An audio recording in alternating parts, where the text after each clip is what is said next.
Hi, everyone. Welcome to the Bourbon Obsessed New Bourbon Releases News Podcast, your commercial-free and therefore money-free bourbon podcast for Monday, November 17. I am Ed, and my usual co-host, friend, and bourbon aficionado, Dean Langdon, is back from assignment, so he'll be joining me again today. Dean, how are you doing? How did everything go while you were on assignment?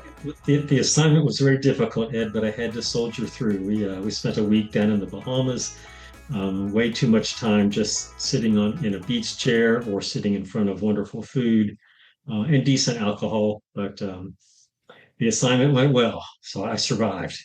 Do they make a whiskey in the Bahamas?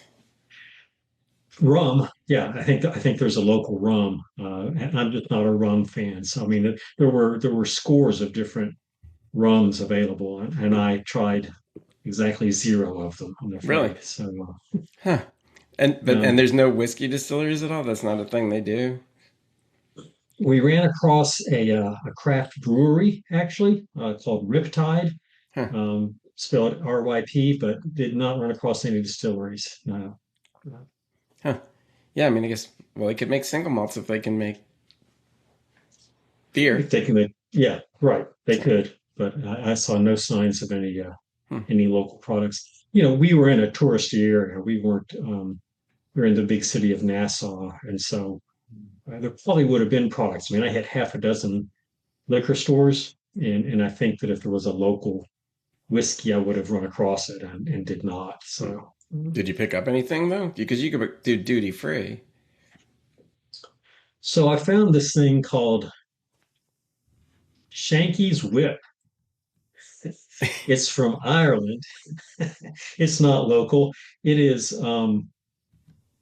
it's spirits distilled from whey with natural colors and flavors. Huh. So we'll see. I also picked up a bottle of Lafroig in the duty free shop, a triple cask finish, which is apparently just available on to travelers. So it had a bourbon cask, a regular quarter cask, and then a PX sherry cask at various stages in its life. So that Hmm. ties in nicely with the recent review of the Lafroig Elements Yeah, I really on the liked that. I mean, that was yeah. for anybody who's watching who's not familiar with it. It was a single malt, of course, and it's peated like the virtually all of Lafroig's are, as far Hmm. as I know. But the kiln fire had burned for longer and hotter than normal, or the peat fire, whatever that heats it. So Hmm. it was very peaty, but I'm a fan of peat, so I actually really enjoyed it. Yeah.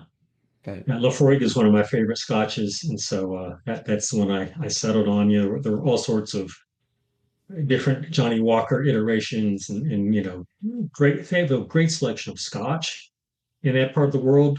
Bourbon, not so much. I did get actually one of the bars had Michter's 10, hmm, and so I had a very nice pour of Michter's 10-year-old rye. They had both bourbon and rye. It was like $40 for a pour, which I thought was fair. yeah, You it's not know, horrible. I mean, it's a yeah. two hundred dollar bottle. The higher end stuff tended to be more reasonable price wise than That's than your Maker's Mark. The Maker's Mark is $18, and it's okay for the $20 more. I'm going to get the Victor's 10. Thank you very much. that's the kind of thinking I like to hear. So what did you do this week? I know you weren't on the beach, but I'm sure you were out having fun and enjoying good bourbon. So. I did a lot of bourbon events. I mean, I had two Friendsgivings already, and then I've had leftovers for breakfast. So I'm already about.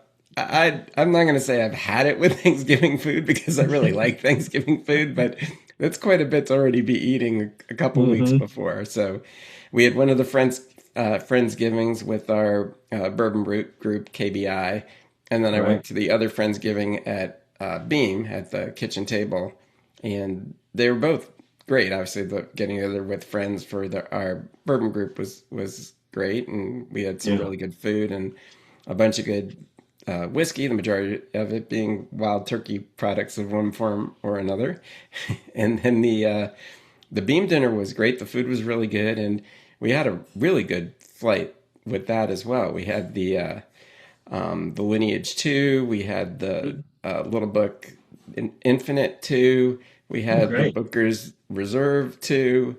And, ooh, what was the other thing? Did you get the 2025 four Bookers, the Phantom Pipes? No, just the Didn't get Reserves that. 2. Yeah, no, we didn't get Yeah. that.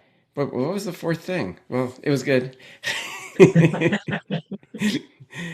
um, yeah, So interesting. yeah, no, I was looking at the Infinite too, and we'll be talking more about that. But that's on my acquisition list. That's a Yeah, bottle of that. So, it was good. I mean, quite honestly, the Lineage 2, I bought yet another bottle of it, and that's an expensive bottle. But every time yeah. I try it, I just say, this is great. It was my favorite one of the flight.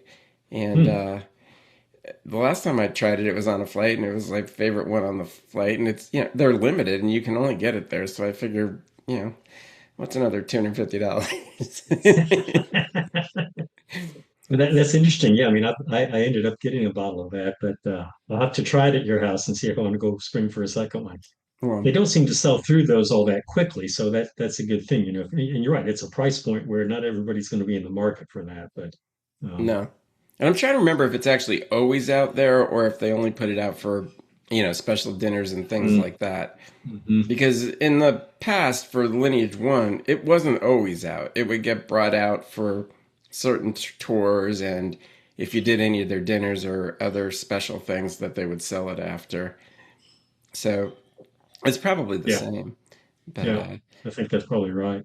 that was great. And then last night we had just with the Bourbon Capital Guild, Preservation Distillery Plus Hmm. Farm. I mean, it's full name. Nobody ever calls it that, but Yeah. Preservation Distillery. The folks there just gave us an absolutely phenomenal evening with like a full dinner and a Hmm. flight of a really nice selection of their whiskeys and cocktails.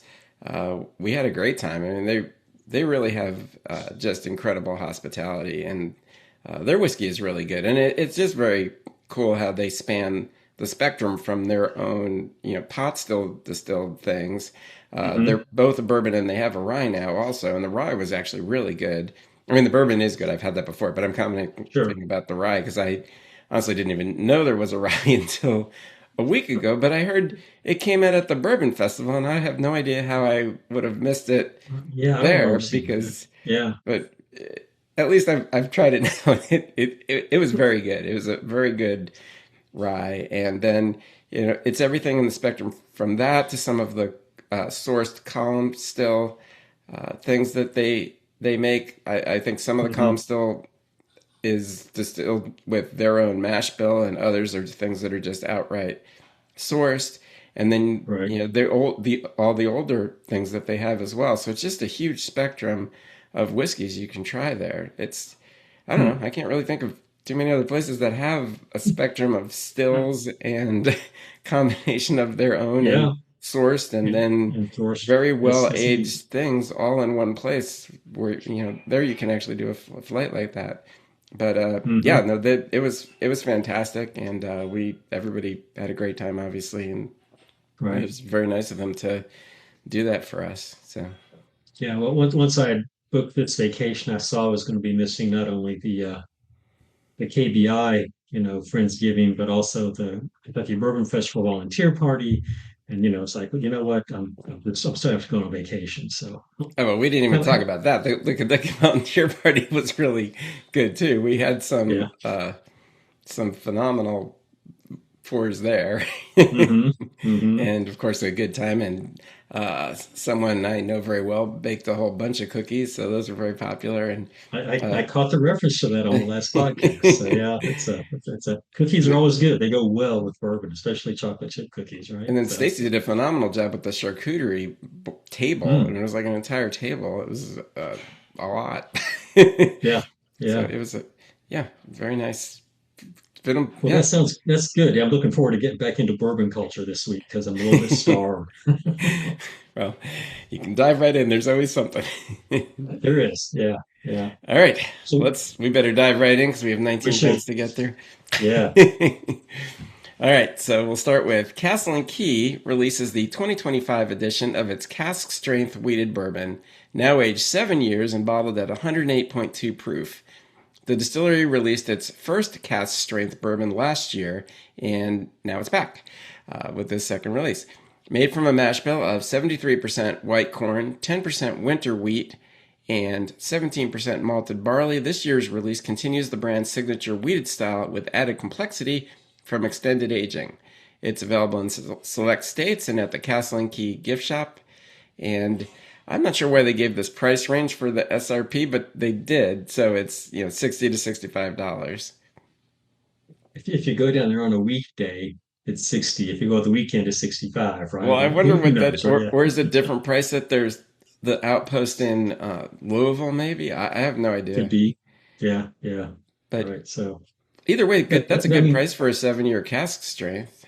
yeah, it is. Yeah, I mean, Castle and Key's always been pretty fair on their pricing, I find, and They have, that's a relatively low wheat percentage in the mash bill. I mean, of course, it's a wheater because it's got wheat instead of rye, but 10% isn't all that huge when you look at the grand scheme of things, calling it a wheated bourbon. So I'm interested to see, and it's winter wheat, which I think is usually a little bit softer and milder than, some of the other varieties out there. So I'm interested to taste this one, see how it is. yeah. Well, actually, and the 17% malted barley is fairly high too. I mean, that's what Mhm. it's almost double the amount of wheat.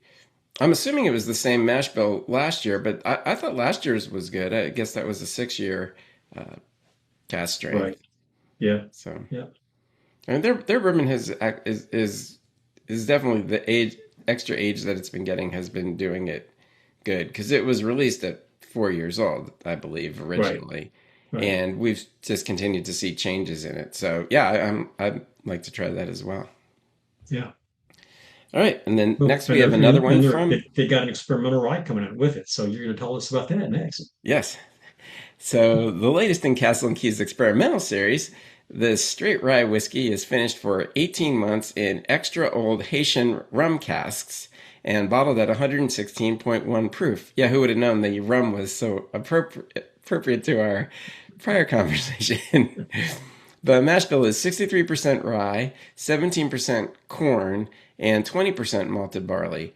Only 1,800 cases were produced, available online in select states and in select states. And again, it's got the price range for the suggested retail price of $65 to $70. And digressing slightly, I just had a friend get a bottle of the last experimental rye series, which was a Calvados finish, and it was very tasty. I feel really confident this one's going to be really good too. It's interesting. Again, we talked about the mash bill. It's got a high barley Yeah, content in these mash bills, so it's interesting to see that. And I'd love to try this next to something else because there are, of course, rum-finished ryes out there. Something that you could, lean the mash bill on and see if you can really tell the difference or not. I don't know that my palate would be able to tell the difference. Um, this one was 18 months in these rum barrels, which is a little bit of a long time. hmm I've had these that have been overly sweet. Um, I'm guessing that Castle and Key didn't do that, and this is going to come out very subtly rummy, for lack of a better word. yeah. It'll be interesting to see. I mean, as we've talked before, I mean, I think we both agree that these sweeter finishes are much better with rye than with bourbon. So, Yes. I don't expect it to be overly sweet. I mean, looking at the mash bill, I guess that's what their rye, all their rye mash bills are. I'd have to go back and look, but that 20% malted barley certainly does stand out. Yeah, it does. And I wonder, yeah, I had to go back and look at the mash bill too. That strikes me as really high. I think I would expect one of us would have noticed that before now if that was their traditional mash bill, but Or maybe they um, just haven't put the mash bill on things. I don't know it could because be that too. Yeah. I mean, just tune in next week, folks, and yes. the answer to this mystery will be revealed. But we haven't really talked about one of their rides though, because they haven't, other than experimental series, they haven't come out with, or if the rides are getting older, honestly, I think they are. Hmm. there haven't been press releases for us to discuss about them. So Yeah, I think they've done. I think they've done a lot. I mean, I know the Lexington Bourbon Society got to pick a barrel early on, and hmm I've enjoyed that over and over. They've got this experimental series, but they don't put out press releases. I mean, I've seen some single barrels, um, and I think they've had the experimental series for a while. They used to call it something else. They used to have like a wool gatherer and things like that. yeah, So, yeah, um, because I have some of the wool gatherers. I mean, one was the orange wine, yeah, the but Rhum-finished, yeah, yeah, which was very tasty. that one was actually was really good. I haven't had all that many of them. Uh, yeah, I think the last press release they put out was for their small batch 6 year bourbon, which is I think now their standard bourbon, Hmm. which I will review one of these days. But yeah, I mean we don't see an awful lot of them. They come out as their mailings, so I mean I usually do include them if I just get the newsletters, and it doesn't have to be a press release. But Yeah, yeah, right, right. all right. So we should I guess keep moving, We so we should. don't go to 3 hours. the, So next is Garrison Brothers 2025 Cowboy Bourbon. It returns for its 11th annual release, aged 8+ years and bottled at a bold 146.4 proof. This unfiltered, uncut Texas straight bourbon is hand selected by master distiller Donis Todd and limited to just 10,000 bottles, with the first 1,000 released on site in High, Texas on December 6th. So still got a couple weeks. And the suggested retail price is $250. You know, there's hazmat and there's hazmat, and when you get to like 146, that's true hazmat. Oh yeah. And so, I think it's got to be hard for something at that proof level to just not sort of take your nose away and take your head off when you take the first sip. But I could be wrong. They could have found the magic way to mellow this. And since it's been aging in Texas, I suppose that could be a big part of it. But it's a really high proof, for those of you who like that. Well, I mean, the Texas distilleries have had to deal with that high evaporative rate Hmm. for a long time, and Garrison Brothers, I think they went to the larger barrels, but they went to thicker barrels, so the wall thickness of the barrels is increased to try to decrease their loss. Because I think their earliest barrels, they tell the story how were empty, after. Yeah, So you don't yeah, want that to happen. And I right. don't. The press release didn't talk about it for the. Have you had the Cowboy bourbons before? I never had, no. Mm. They're good. I mean, I haven't had one recently. The last one I had was a few years ago. Hmm. They used to be. I thought. I mean, somebody can correct me because it doesn't say anything about this in this press release, and maybe it's changed now that it's up to 10,000 bottles. But I thought with their early releases, they were actually specifically their short barrels. So they were very concentrated and very high proof. And they Hmm. blended all those together to create the Cowboy Bourbon. So it was this very flavorful, high proof bourbon, which was actually very good. Uh, I don't know if that's still the case. I'd have to look back. 10,000 bottles is probably significantly larger than their first batch of Yeah, Cowboy yeah. Bourbon, which if this is the 11th annual release, that would have been quite a while ago, and I doubt they had that many, to short barrels to make that. So, Hmm. uh, Hmm.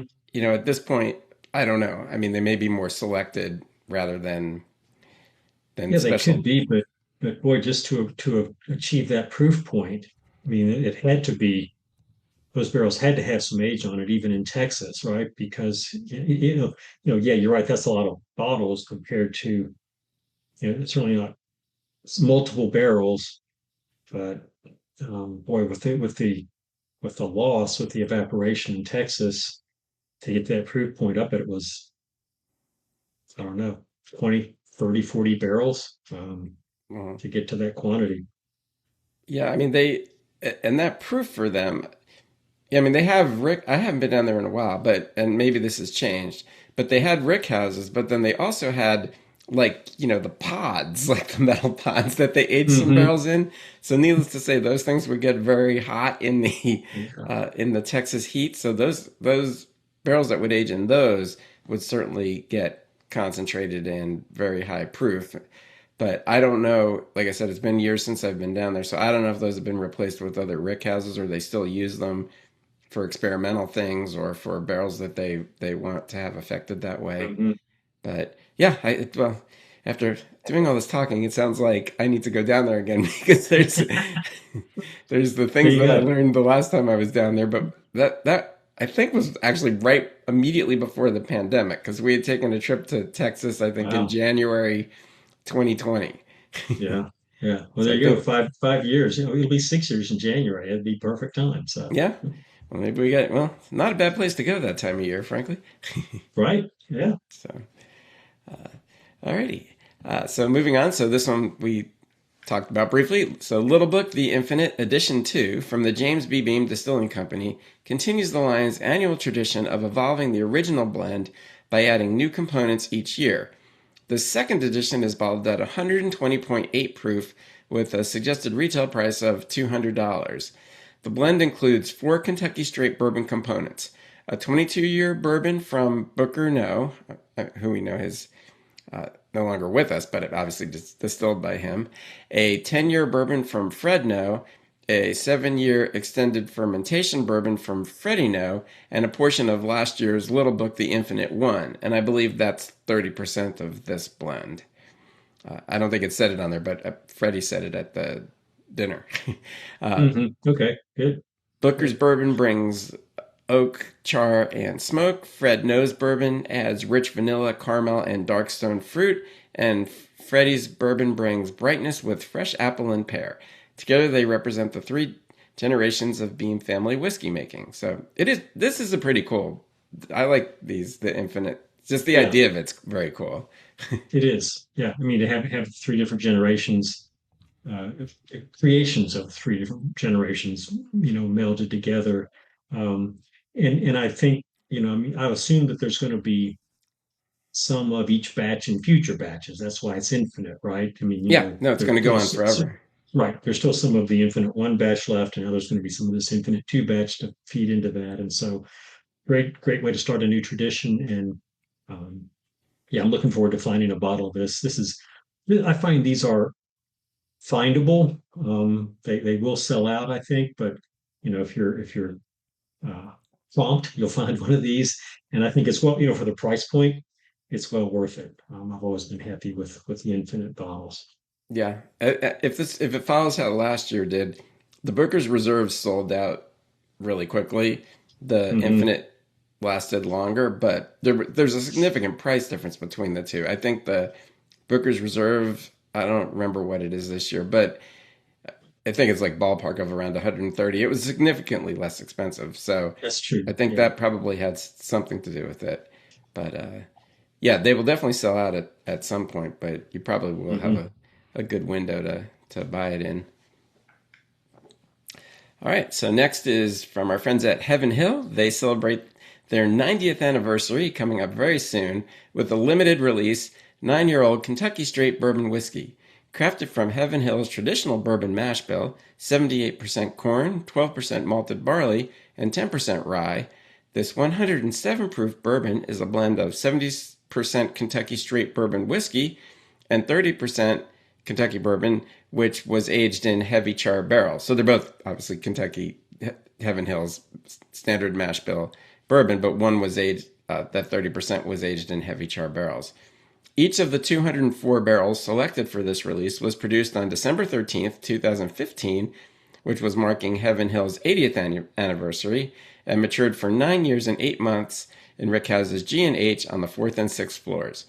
It is bottled non-chill filtered and priced at $125 with nationwide availability beginning October 2025.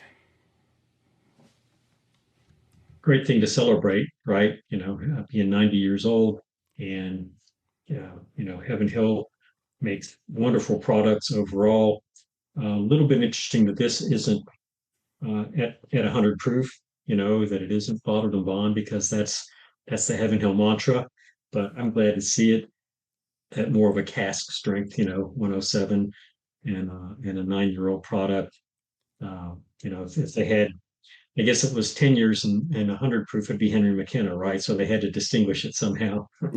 And this is a great way to do it, right? So, and it sounds like there's going to be enough of it, it should be findable.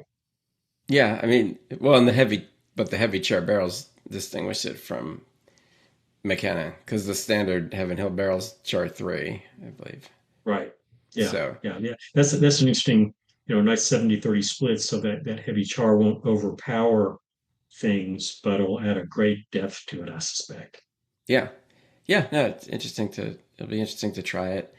Yeah, it's a 9 year. It is a special, oh, it's almost 10 years, Hmm. 125. Yeah, I thought the nationwide availability part was a little unusual. I guess I would have thought it would have been one of those things that was going to only be available at the distillery, and people could maybe buy it all year or I don't know what I thought. Yeah. But Yeah. because I Well, think that 80th anniversary one went really quickly, as I recall. yeah, I don't it actually probably have will. a bottle of that. It's one of the few Heaven Hill things I don't have. Right. It probably will be harder to find here because there's going to be more demand here. And if there's nationwide distribution, then it means there's less of it to be here, right? It's just by definition. So, Yeah. yeah. Well, You have to head over to the distillery, see if you can scare one up. well, I get to scare one up because we get them for Connoisseur Circle. So I Ah, there think you at our go. next happy hour we actually get it. So I mean, we buy it. We don't get. I understand. Yeah, yeah. Be nice to get, but no, we buy. All right, so moving on. Southern Distilling Company has released the second batch of its limited edition Southern Star Cask Strength Bourbon finished in honey barrels. A 7-year aged 108.4 proof bourbon finished in locally sourced wildflower honey saturated barrels. This limited expression became available November 8th at the Southern Distilling Company tasting room in Statesville, North Carolina, which is north of Charlotte, and at select ABC stores across the state. In celebration of the launch, Southern Distilling Company will serve 4 honey-forward cocktails at its Statesville tasting room, including the Buzz, which is made with Southern Star Double Shot and Southern Star Bourbon finished in honey barrels. So a coffee, honey, sounds like a good way to start the Yeah, day. yeah. A limited distillery exclusive gift bundle for $65 will also be available, or is, featuring the new Honey Barrel Bourbon, Barrel Aged Honey, and Hot Honey Brittle. So for the bourbon, the honey finished bourbon, the suggested retail price is $50 for a 375 milliliter bottle. And I put a little note on this when I had done the newsletter because they gave some more details on the website, but I think they might have been for the first release, which was much Hmm. smaller. Because the way they word this is that they're locally sourced wildflowers, honey saturated barrels for the current one. But for the prior one, it said that it was their barrels that went to a local honey place where they aged the honey in the barrels and then gave the barrels back after they dumped the honey. So I don't know if this batch was too big for that or if that same thing happened this time and they just didn't put it in the press Right, release. right. Yeah, I mean, they had a pretty long finishing time in these barrels. They were back in these honey barrels for a year, it said on the website, which I think is pretty long time to be finished in something that sweet. Yeah. So, um, it looks like it's just going to be available in North Carolina too for all our North Carolina listeners and viewers. Go find us a bottle. Ed will, if they don't send Ed a bottle, you can send Ed a bottle and review it, on the website. So, Oh, they sent Ed a bottle, so I'll be be reviewing it. But I'm also going to be there because my brother-in-law and sister-in-law live in Charlotte, and we're going there for Thanksgiving. And I've oh, actually great. been to this distillery a number of times, so there's a really good chance we're going to get up there again whenever that is. Next week is Thanksgiving, the week after. Yeah, Week very after, soon. yeah, yeah, but it's upon us. Yeah, It is. So I'll get to try one of those. I'll get to try that. I'll go there first thing in the morning and have that double shot there you go. with. Yeah, yeah. And I assume that the hot brittle peanut brittle is. hot spicy, not hot melty and gooey. But you can let us know when you sample. Well, I assume it'd be a very messy gift set if there was hot honey, molten hot honey brittle It would. inside. Yeah. But plus, you'd Yeah. have to give the gift immediately. So, All but yeah, right. that sounds good. I want to try some hot honey brittle. hmm Yeah, I mean, I like the way they are. They're being creative with the product, right? They're expanding on what they're going to be able to sell it with, and expanding. Hopefully they have a decent profit margin in the gift aspect of it, and making a drink out of it. So it's a great way to do that, I think. Yeah, So. I've been a fan of Southern Distilling makes very good whiskeys, and I mean, we've talked about them. I think they've come up in the news here and there with things. They had recently hmm won. I don't remember who gave them the award, but Distillery of the Year in something recently, and they're a very big contract distiller as well Right. as having their own line. But their quality is very good, and yeah, sort of digressing. But I mean, it's been interesting to see over the years I've visited them. They've gone from having like I think just two small stills initially, and now they have like a battery of them. So it's their production has had increased very rapidly. Yeah. Yeah. Well, let's hope that it stays steady for them because we know that production, distilleries relying on production too heavily right now are seeing some financial hits. So hope they're still keeping everybody busy making good whiskey and that people are buying it. So Yeah, well, we talked about all that stuff last week when you were on assignment. yeah, no, and I heard all that. It's like, yep, it's I get to talk about new releases and I don't have to talk about doom and gloom. So that's great. No, these are much cheerier They episodes. really are. Yeah, a lot more fun. A lot more fun. All right, so next we move on to Michter's. So they're going to release their limited Michter's 20-year Kentucky Straight Bourbon beginning December 1st, following the brand named the world's most admired whiskey for the third time by Drinks International in 2025. Approved by Master Distiller Dan McKee and Master of Maturation Andrew Wilson, this rare expression is aged 2 decades in new charred oak and bottled at 114.2 proof. The suggested retail price is $1,200 for a 750 milliliter bottle. I mean, I don't know what else you can say about Michter's. They just sort of, they just did a three-peat on most admired whiskey. Um, certainly $1,200 is a lot of scratch. It's a lot of money, but they won't release this if it's not stellar because they don't release it every year as a 20-year, right? So, um, They've I even skipped certainly their have a lot. 10-year. There was that one year Yeah, they skipped the 10-year because they didn't have anything that met what they want. So you know when they release something, it's going to be up to good. I mean, their stuff is always very good, but it is. Yeah, no, I trust Dan and Andrea to only release what's really good, especially at this age and this price point, right? They're going to be, it's just going to be a stellar bourbon, and um, you know, maybe one day I'll find a bottle. We need to go to Evergreen Happy Hour, Ed, and sample this when they have it. So yeah, well, unfortunately, I admit I haven't been able to go to I go to them very rarely because they're Wednesdays, and that's the one day that I work at my old job. Mhm. So I have not been able to go to those very much. Like I think I've been once since July. So Yeah, unfortunately, yeah, that's deeply hurting my ability to taste things like King of Kentucky and things like this. right, So right. yeah, well, No, I'll call Andrea and have her send you a bottle to review. How about that? That yeah. won't that won't get you a bottle, but I'll call her and ask her. I was just figuring you were going to buy one, no matter what it cost. So I'm looking forward to that. Unfortunately, I still got to pay for vacation. So, All right, so moving on. So next is Willett. So this is an exciting one. The Willett Distillery has announced the release of their newest expression, the Willett Family Estate Small Batch Bourbon, a handcrafted whiskey created under fifth-generation master distiller Drew Colsveen. It joins the Willett Family Estate Small Batch Rye as a younger, lower-priced addition to the Family Estate Bourbon series. The small batch release is a marriage of two distinct mash bills, in their words, thoughtfully selected and blended to create a bourbon of remarkable depth and character. They are 70% of a 72% corn, 13% rye, 15% malted barley mash bill, and 30% of a 52% corn, 38% rye, 10% malted barley mash bill. Each batch is comprised of around 50 barrels, distilled, this is their wording, distilled at a barrel entry proof of 125 and bottled at cask strength, which will vary by batch.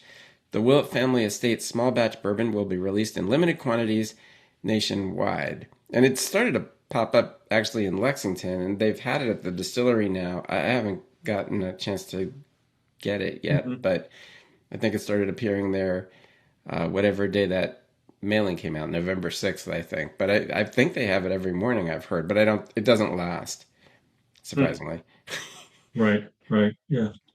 I think that's a great expansion of the product line, right? I mean, there's enough demand out there for Willett's products. Although I do see their the rye that is a similar product. Um, I see that a lot more regularly on the shelf than I used to. Used to be you'd see those, they'd come out and they'd be gone in a couple of weeks. Now they seem to be there all the time. So Hmm. but good, we need a Willett bourbon out there. They won't have any problems selling it, I'm sure. No, I'm sure they won't, especially because it looks like the standard Willett family estate with the purple Right. top. So the press release didn't have the price, but according to the Lexington Herald Leader had a price, which they said $67 was a suggested retail price. So that's That's basically in line with the rye, right. Yeah. a little Yeah, that's the higher. same, roughly the same price. I mean, I've seen that anywhere from 65 to 75, depends on, which store you're at and what their markup is. But Or dropping lower. I mean, it was up there for a while, and then it's gradually started decreasing in mhm, price. So yeah, yeah, I mean, obviously, this one's going to be hard. It's not meant to be hard to get, of course, but it's going to be very difficult to get for a yeah, while. And then at some right up point, front. they'll be quite Yeah, yeah, ideally. I mean, their goal is to have it out there. Be yeah, yeah. and, You're still it's gonna be hard finding single barrels, but it's good for them because this stuff, like you say, this will start flying off the shelves.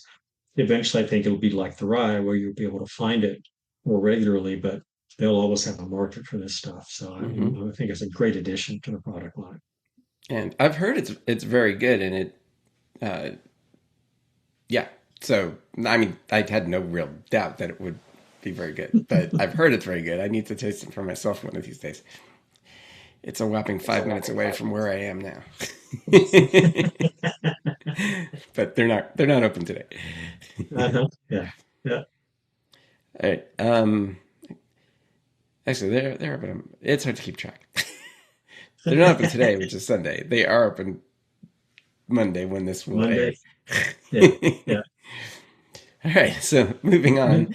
It wouldn't be a week of new releases if we didn't have the World Whiskey Society, probably the most prolific brand out there. I think it's every newsletter has something from them. It seems like it lately. It does. Yes. So So they've introduced the newest release in their Doc Holliday series, the Doc Holliday 16-year cigar blend.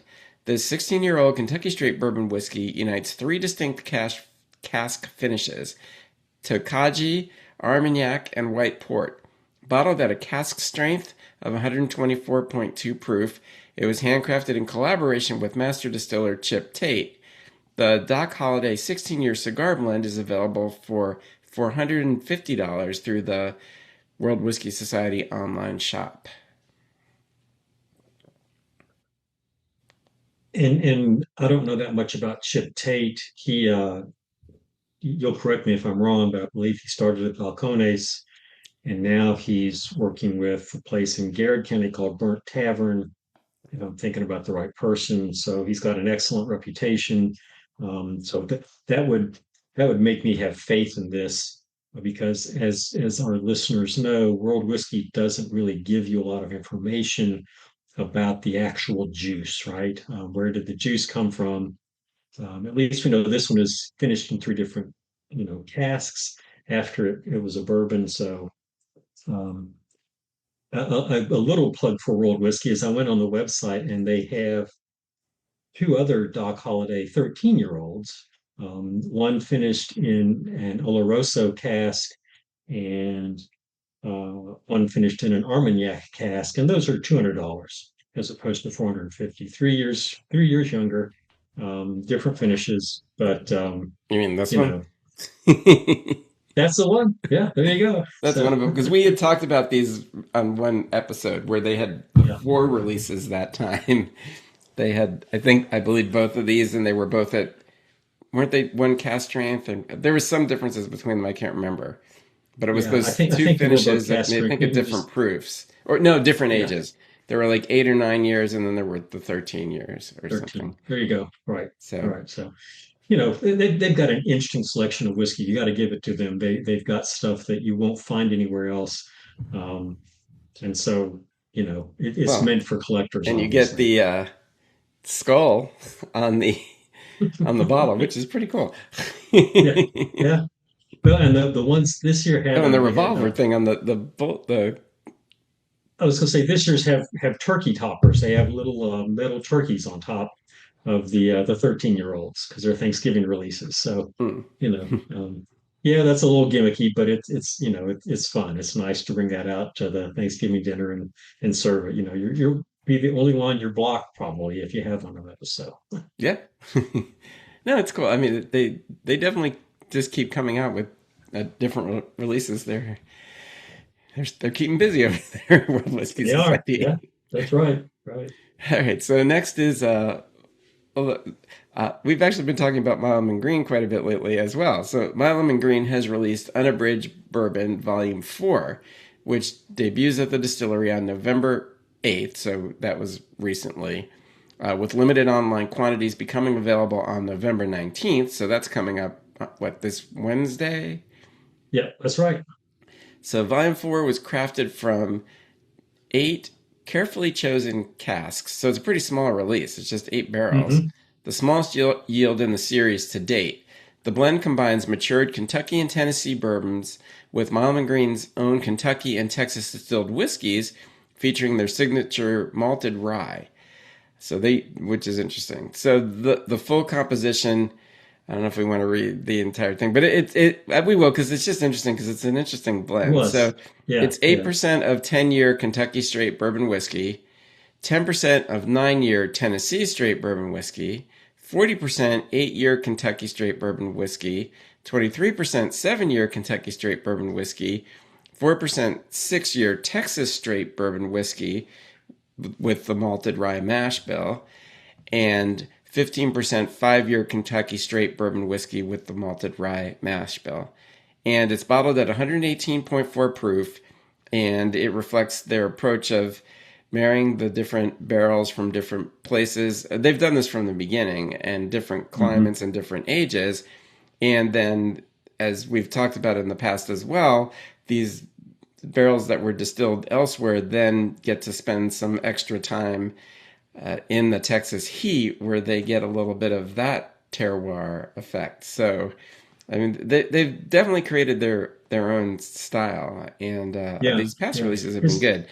This one's suggested retail price of $95. Yeah. I'm sure it's going to be Aren't good they the too. ones who call it texification Yeah, when they age it there? Yes, they call it yeah. And we know it has some effect on it. This is quick math. About two-thirds of it is 7 and 8-year-old Kentucky bourbon, so that's going to be the backbone of it. And since we're here in Kentucky, you can't go wrong with that, right? Um, when hopes that the amounts of Tennessee and other bourbon are small enough that it doesn't ruin the Kentucky bourbon, right? And I'm sure it doesn't. I mean, they're really good at blending this all together and making it better than the sum of the parts.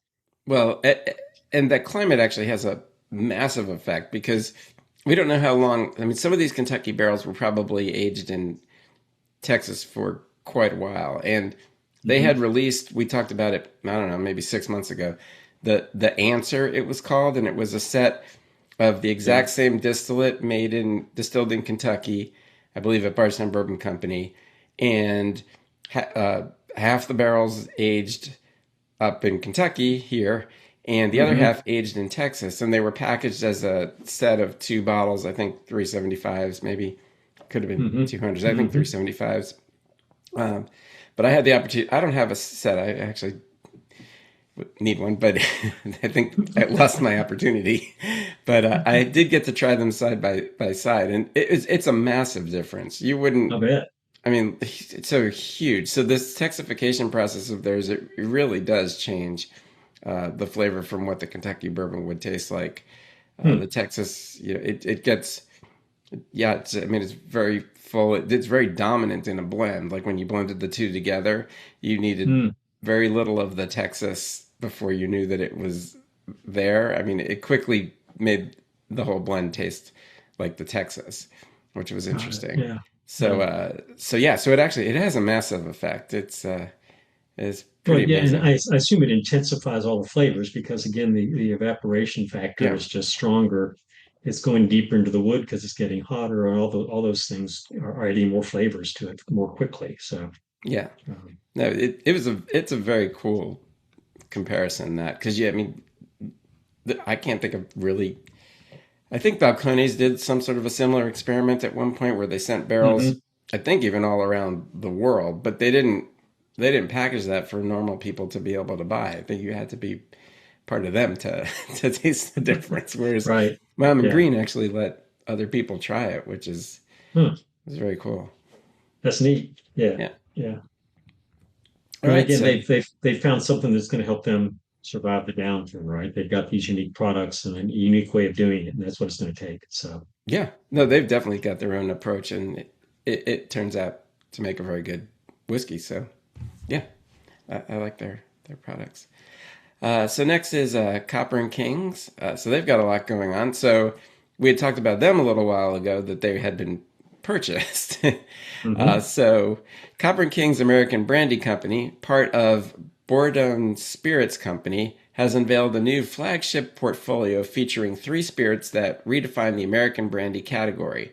The lineup includes the 6-year American Brandy VSOP, aged 6 years, 86 proof, $20.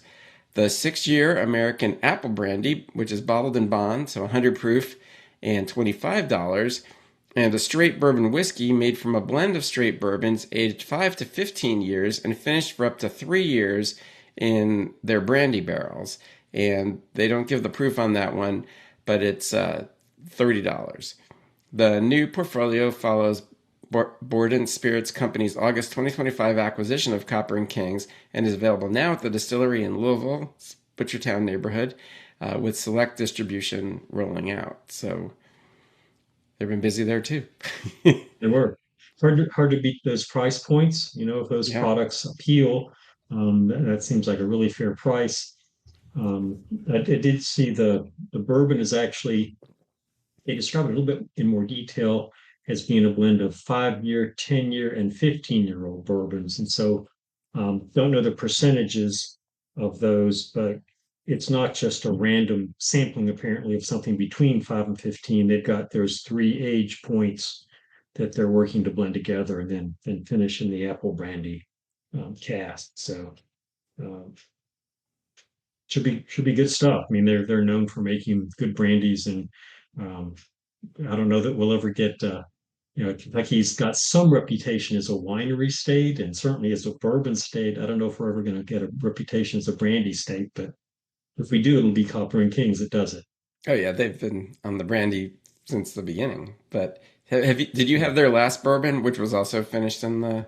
Came out I have like 3 not. years ago. No, no. Because I had reviewed that then, and it was also it came out Mhm. at a very good price point. I can't remember exactly what its ages were offhand, uh, but I don't know. It was in the at least Kroger I think sold it for like $42 or Yeah. 45, and I thought that was a very good bourbon and also at a very good price point. And if I remember correctly, this Bourdon Spirits they're pretty much incorporated to own Copper and Kings, right? I don't think Hmm. they have other brands, but I could be I wrong. think that's right. Yeah, that's what I recall too when we read about them buying Copper and Kings. So I think they're the vehicle to own and operate Copper and Kings with some outside money and some new ideas. It sounds like. So Yeah, although this probably was in the works for a while and didn't just happen overnight. yeah. Well, I mean, it is basically along the same lines of what they've been doing because the brandies are obviously they've been Hmm. doing brandies and did a similar bourbon. So it's really just new releases of them. But the price points are great, and their things are good as well. So I haven't had Yeah. any of these, but I did really like that prior bourbon. All right, so next, another Beam product. So Booker's Bourbon has released the final batch of 2025 Booker's Phantom Pipes batch, inspired by a maze of unused phantom pipes discovered in the rafters of their Boston distillery, remnants of Booker knows constant tinkering and engineering experiments. The batch is bottled uncut and unfiltered at 126.4 proof, with the youngest component aged 7 years, 6 months, and 15 days. It is comprised of barrels from 5 production dates, including selections from warehouses 3, 1, G, 0, or O, and 4. And the bourbons come from the 3rd through 6th floors. And they're much more specific about that, but I didn't think anybody wants to hear me read off every single one of those. And the suggested retail price is $100, as is the standard Booker's price these days. Standard Booker's pricing. That's right. And again, you think you look at this and you look at the Infinite, and I mean, I think the product you're getting at the price point just can't be beat. I mean, it's I get it. Not everybody's out there looking for $100 bottle of whiskey, but or if you are, it's hard to beat the consistency and the overall quality of what Beam is putting out. So um, this it's interesting. On the website they mentioned that Booker was the experimenter, and he would put these pipes up, and maintenance would come in at night and take them down, and he'd put the pipes back up. So that's like, and eventually, I guess they got tired of taking them down, and some of them stayed up there. So, and next time I go out there and I take a tour, I'm gonna. Well, I don't know if you can tour Boston, can you? Um, No, it'd be fun to try and see if they're still out there. Anyway. no, I'm sure they'll let you just rummage around. Yeah. Oh, how could I forget that? The Knob 21. Oh wow. How could you? Right? I'm dismayed. Yeah. All right. Well, everybody, somehow I managed to forget the Knob Creek 21, which doesn't come out for real until this, I think this Thursday is the dinner at the kitchen table. That will be where it is first officially sold and released to people that have bought tickets to that dinner. And then I believe it goes on sale. It's going to be either that Friday morning or the Saturday. I think I saw the Saturday, but it might wind up being Friday. I don't quote me. check Right, right, yeah. Don't check go line up just because it says so, okay? their social medias. I suspect that dinner's sold out. That the Knob Creek 21 is going to be pretty popular. Yeah, yeah, no doubt, no doubt. It's interesting though that the lineage, made a bigger impression on you than the Not Big 21, but that is what it is. I mean, again, I'm sure they're all wonderful, and there's also one that stands out. It seems like when you have a flight. So Well, quite honestly, I'm gonna have to. Well, I'll get to try the Knob 21 again because I have one coming in barreled in box, which I think is being delivered today, which will be Monday. mhm. Um, so I'll get to try it again. But honestly, I didn't really love it. I mean, it seemed to have less body than the younger ones. It was starting to get a little bit more oaky. Uh, Mhm. it didn't it Yeah, it definitely was not my favorite of the flight. I mean, I know it's going to be in huge demand because of Right. what it is, but uh, yeah, and I'm a huge Knob Creek It's fan, so yeah. it was a little disappointing to me, frankly.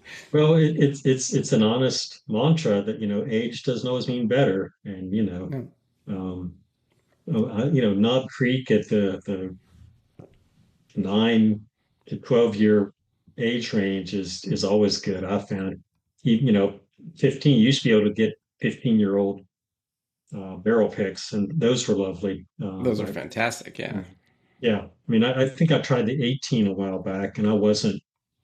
Again, I didn't feel it was all that much better than a 12 or 15-year-old. So yeah. I think it starts passing its sweet spot.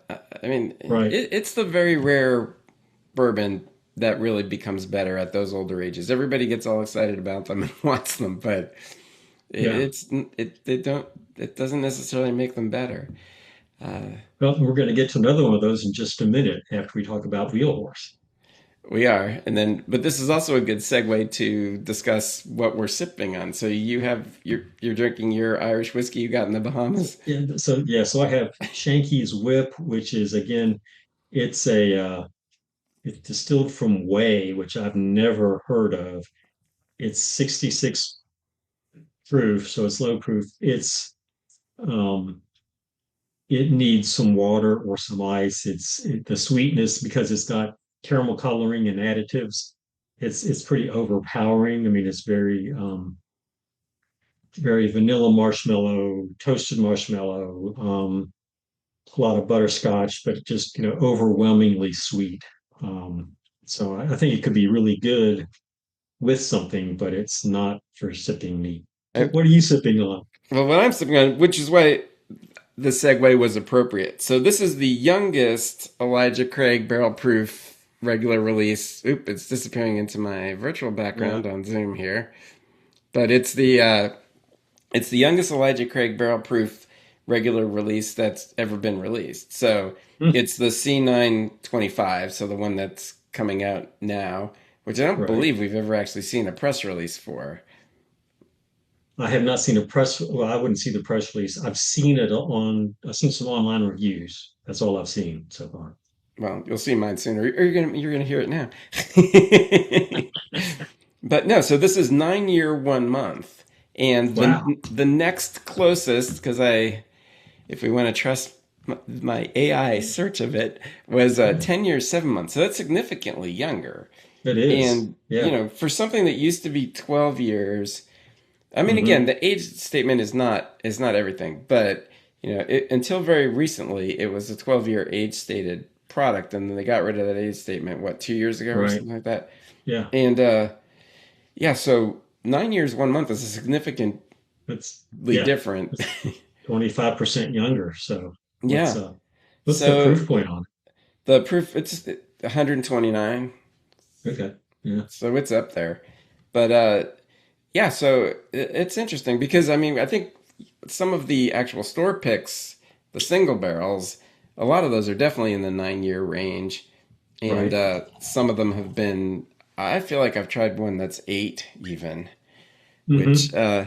but the store picks to me, or the single barrels just in general, they don't have the character that the small batches do, which is what the regular releases of the Elijah Craig Barrel Proof are. So I had faith that this being one of those, that they would be blending it to the characteristic profile. Right. And I mean, again, that's a 9 year 1 month age statement, which only means it's the youngest thing in there. Hmm. So I don't, as far as I know, these are not pulled from just one batch of barrels, right? I mean, so there could easily be 12-year in there. Right. Right. So, So what do you think about it? How do you like it? well, I opened it a few days ago and I had posted that online when I did in my Instagram story. And I didn't talk about the tasting notes at that point. So at that point, it was hot and I didn't think had particularly well developed flavors. But that Hmm. wouldn't surprise me at all for any high 129 Yeah. proof. I mean, most of the time they need air. So this is now a couple days later, and the flavors have actually developed really nicely. I don't think you would be guessing that this is significantly younger.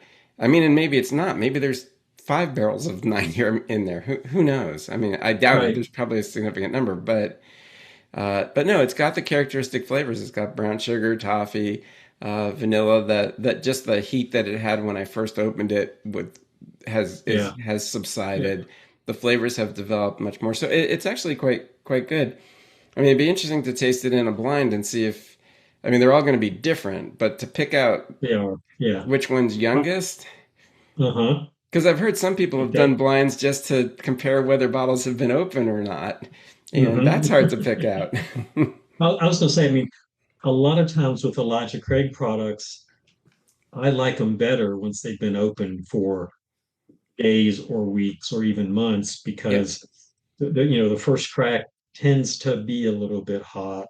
Um, you don't get all the depth that it's going to develop, after a little bit of time and exposure to the air. So I'm glad to hear that this one works out that way too. So, Yeah, because I think it's been open like at least 3 days now. So it's had, mhm. and it got to drive from Lexington to to Bardstown with So it me aerated. Yeah, after it was yeah, open. Yeah, so it got to mix up a little bit. So yeah, it's coming along nicely. I like it. yeah. I mean, I'll taste it. Well, I'm sure it's just going to continue to evolve, but at some point you have to say what it tastes Well, like good. too. I think you made the better choice on sips tonight. Well, yes, I don't think I've ever gone wrong with an Elijah Craig Barrel Proof. Right. Certainly Yeah. one of my Yeah. favorite bourbons out I there. agree. Yeah. Yeah. They're always good. And but I will agree with you that the barrel picks can be hit and miss. I've had, people that have picked them that are just wonderful and others that are going like, yeah, that's not, you didn't do a great job. Yeah. All right. So moving on. So Wheelhorse has released Wheelhorse Barrel Master Select Barrel Proof Rye, the first barrel proof rye whiskey from the brand. Batch 1 is distilled and matured in Owensboro, Kentucky, and is a blend of 9-year, 95% barrels aged between 5 years and 8 months and 6 years. Well, what did I say here? But yeah, right. So it was, and then they're secondarily aged for a little bit at Wheelhorse in Rhode Island. The barrels were hand selected by barrel master Stephen Corrigan, and this inaugural release is non-chill filtered, limited to 1,800 bottles, and bottled at 120.4 proof with an SRP of around $40. It's now available in about 15 states. That's their words too. I thought the about was. It seems like you would know. And in over 30 states online. So, and then before anybody says anything, every time I talk about one of these wheel horses, they're always priced a few dollars higher on the website. So that is Yeah. the suggested retail price from them, $40. And I'm sure it's going to be like 43 or something on the website. That's So I don't, exactly what it was when I looked earlier today. It's like yeah, it's 43 on their website. So, because I it always is get what it some is. comments about the prices wrong, but that's just Yeah. how it is. I don't know where those extra charges come from, if they include credit card fees or processing charges, but it's always a little higher on the website. Still a fair price for a product like this. I mean, it's a literal small batch, and 120 proof is a good proof point.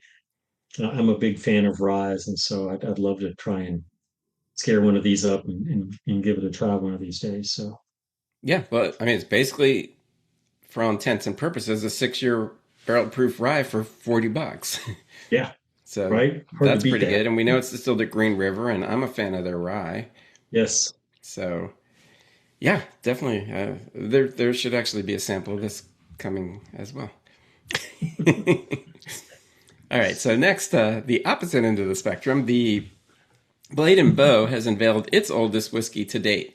Blade and Bow 30-year-old Kentucky Straight Bourbon was first laid to rest in the spring of 1993 in the legendary, these are not my words, patented rick houses of Stitzel-Weller Distillery.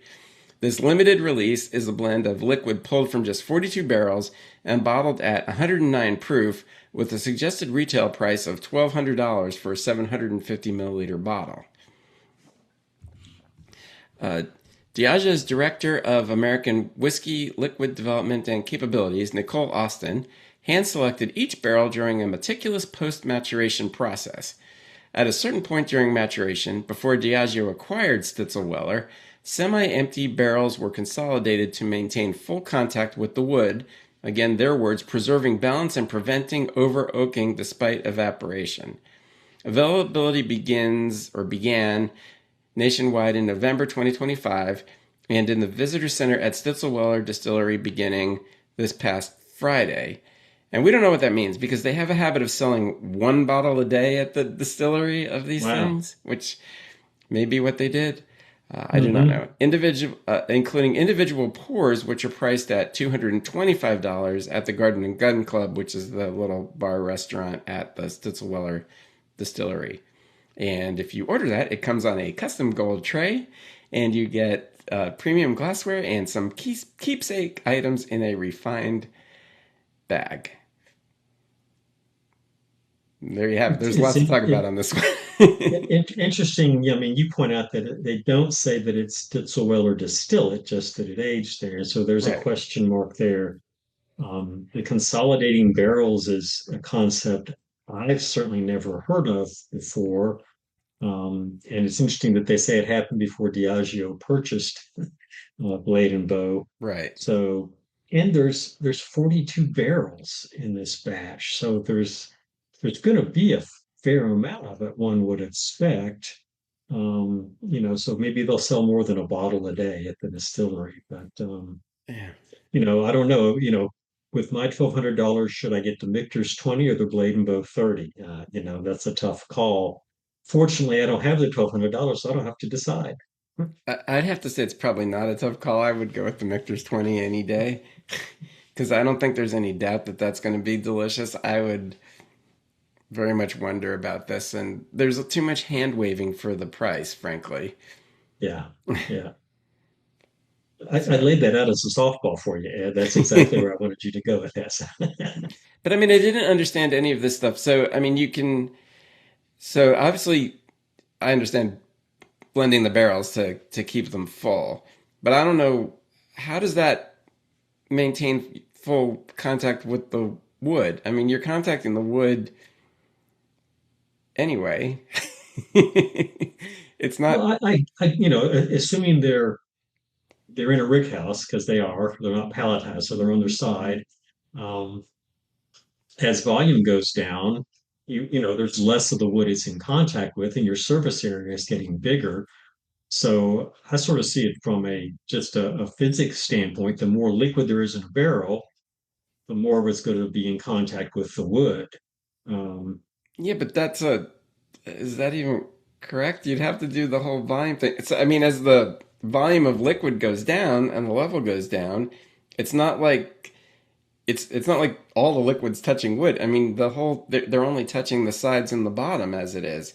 So, I mean, sure, if the volume right. is lower in the barrel, there's actually now greater contact with the wood because you have 3 inches that's sitting on the bottom that's wood as opposed to an entire barrel. So it seems like the opposite would be true. And I don't know how that preserves balance and prevents over oaking because I don't see how those are even related. Right. And Yeah. I mean, what unless it does unless do is they're cut down on the oxidation. That's the only right. thing. But I'm no expert in barrel aging.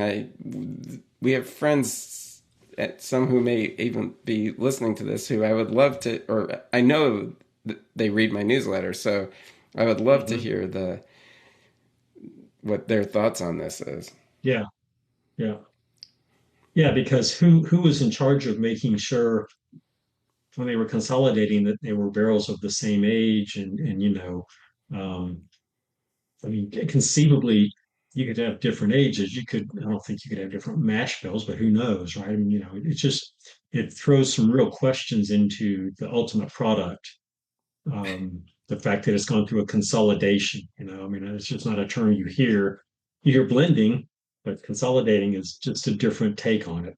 Well, it throws a lot, which is why Diageo is sort of denying any accountability for it. Because now, at least they could read the barrel heads of these 30-year-old barrels and have some idea with what it's stamped with and where its origin might have been. But now, Yeah, a bunch of them are dumped into barrels that are not their original barrels, and those barrels are long gone. So you have no idea what was put in there, exactly as you said. I mean, yeah, yeah, and it since it's, and they don't either if it's before, and who knows if anybody right. kept records, but if they did, it wasn't going to be easily searchable computer. So No, yeah, so I think it's a big question. agreed. Yeah, yeah. But So I don't know. So I mean, we're not going to get to try this, so it's really moot. But but it makes I for don't know good if I conversation. if I hit a lottery ticket, I might go for the $225 pour. You never know.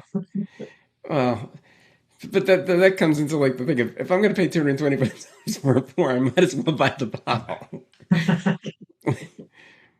There So you go. Yeah, yeah. well, whatever. It's well, we didn't win the $1 billion, so unless you bought your ticket in Georgia on the way out. No, did Okay. not. Did not. So I didn't win that one either. But All right, so moving on. Actually, we're almost done.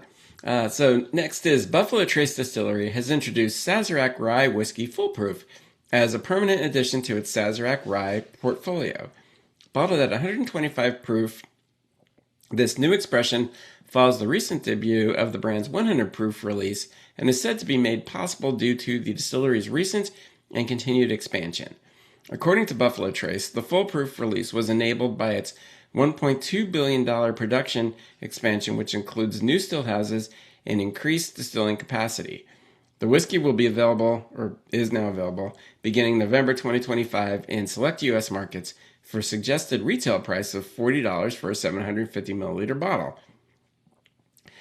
Currently going for up to $300 on the secondary market near you. Buffalo Trace is also offering a limited Sazerac Rye vertical tasting, which I probably shouldn't even talk about because it only ran from the 14th through the 16th, yeah. where you got to taste the Sazerac Rye 90, the 100 proof, the full proof, and the Sazerac 18 from the BTAC collection. Mm. And that was quite a deal because it only cost $10 for all of that, and you got a Wow. glass, and you got a 200 milliliter bottle of the Sazerac regular rye. So Mm. they basically paid you to taste all those things, which is oh, and you That's got awesome. beignets too. So Oh wow. yeah, Man. for the New Yeah. Orleans connection. So Right. that was like a really good deal. But That anyway, was. I digress. So let's talk about the rye. Yeah, I mean, again, great price point. I love Sazerac. It's not age stated, of course, but my sense is that the expansion lets them put out more of the base level, the 90 proof rye, and therefore they're able to hold back some of the older stocks. Again, no, but nothing's age stated, but I would assume that the 100 proof and the full proof have a little bit more age on them than the everyday 90 proof stuff. But who knows? Yeah, it's I forgot what the ballpark age is. I think they're around 6, Hmm. which confused me again because when was the expansion was just recently completed. Yeah, So I didn't yeah, actually understand what that had. They say that Buffalo Trace says that for a lot of things, that the expansion is now letting us put more of this, that, the other thing out. Except that, honestly, the math doesn't they're, they're seem not to putting out a work. 2 year old. Yeah, yeah, they're not putting out 2 year old Yeah, bourbon, so right? I don't Yeah, know, but they are putting more out because we see more things on the shelves nowadays, and I don't know if that reflects buying habits. I can tell you that when I was at Buffalo Trace for this tasting, there were still people waiting in line for very long periods of time to get in for the opportunity to buy the Taylor small batch and Eagle Rare 10, which were the regular releases for the day. So there's still plenty of demand for those, and people will stand in right. line for them. Uh, Yeah.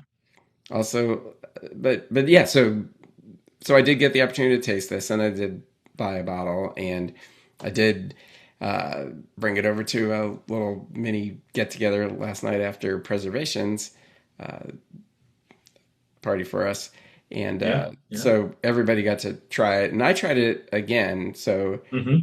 and everybody, so the verdict is everybody likes it. It's got much more to it than the Sazerac 90, Right. which Yeah.